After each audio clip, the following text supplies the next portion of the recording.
ದಾವಣಗೆರೆ ಮಸಾಲೆ.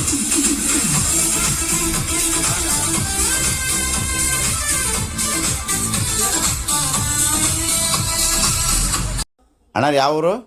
ನಂದು ಅರಸೀಕೆರೆ ಹತ್ರ ಎರಬಳ್ಳೆ ತಾಂಡ. ತಾಂಡದವರು. ಇದು ಮಹೇಂದ್ರ ಗಾಡಿಗೆ ಅಣ್ಣರಿಗೆ 8-10 ಅವರ್ಸ್ ಸಾಲ ಹಾಕಿರೋದು. ಅಣ್ಣ ಎಲ್ಲ ಕೆಲಸ ಹೆಂಗೈತಣ್ಣ? ಚೆನ್ನಾಗೈತಣ್ಣ. ಲೈಟಿಂಗ್ ಕೆಲಸ, ವೈರಿಂಗ್ ಗಿರಿಂಗ್ ಮಾಡಿರೋದು ಎಲ್ಲ ಚೆನ್ನಾಗಿದೆ. ಹೊಸ ಗಾಡಿಗೆ ಎಲ್ಲ ಸೆನ್ಸರ್ ಗಾಡಿ ಎಲ್ಲ ಡ್ಯಾಮೇಜ್ ಮಾಡಿಲ್ದಂಗ ನೀಟಾಗಿ ಫಿಟ್ಟಿಂಗ್ ಮಾಡಿಕೊಟ್ಟಿದ್ದಾನೆ. ಎದುರಾಗಿ ನೋಡಿದ್ರಿ ಇನ್ಸ್ಟಾಗ್ರಾಮ್ ಫಾಲೋ ಮಾಡಿರ? ನಮ್ಮ ಅಣ್ಣಗ ಒಂದು ಸನ್ಮಾನ ಹುಡ್ಕೊಂಡ್ ಬಂದಿದ್ದಕ್ಕೆ. ಆಮೇಲೆ ಜಲ್ಲೆಲ್ಲಿ ಕೊಡ್ಬೇಕಲ್ಲೇ ರಿಮೋಟ್, ಕೀ ಪಂಚು, ಟ್ರಂಕಿ ಆಗಿ ಬೀಗ ಇವೆಲ್ಲ ನಮ್ಮ ಕಡೆಯಿಂದ ಉಚಿತ ಏನ. ಆಮೇಲೆ ಈ ತಿಂಗಳದಾಗ 500 ರೂಪಾಯಿ ಡಿಸ್ಕೌಂಟ್ ಬೇರೆ ಇಟ್ಟಿವಿ ನಾವು. ಡಿಸ್ಕೌಂಟ್ ಕೂಡ ಕೊಟ್ಟಿವಿ ನಿಮಗೆ ಆಫರ್. ಆಮೇಲೆ 1 ವರ್ಷ ವಾರಂಟಿ ಇರ್ತದಣ್ಣ. ಊಫರ್, ಟೂಟ್ರು, ಸಿಸ್ಟಮ್ ಏನೇ ಒಂದು ಕಂಪ್ಲೇಂಟ್ ಇದ್ರೆ 1 ವರ್ಷ ಮಾಡಿ ಟೆನ್ಷನ್ ಮಾಡ್ಕೋಬೇಡ್ರಿ. ಮತ್ತೇನಾದ್ರು